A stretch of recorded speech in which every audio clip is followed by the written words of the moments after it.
Hello there. Welcome to my class. Now let's talk about wildfires.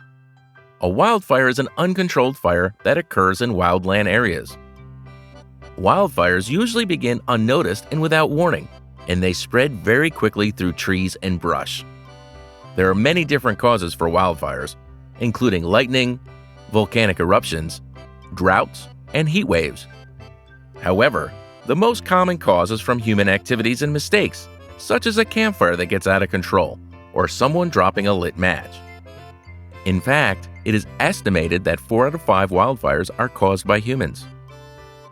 There are several different factors that contribute to the spread of wildfires and how intense they can be. Wildfires are most likely to start during a drought when the weather is hot and plants and trees are dry. The speed which the fire spreads is determined by how strong the wind is that pushes the fire. The speed also depends on the shape of the land. Fire will spread faster as it goes uphill, so areas with steep hills will have more intense wildfires. Even though wildfires can be very dangerous and difficult to control, firefighters still risk their lives to control them.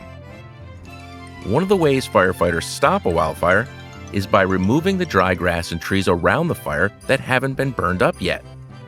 By doing this, the fire will run out of things to burn, and it will eventually slow down and stop. Firefighters can also use airplanes and helicopters to drop water and chemicals over the fire to put it out. Wildfires can force many people to evacuate their homes each year, so we are very grateful for our firefighters. Well, that's all I have for wildfires. Stay tuned for the next cool lesson.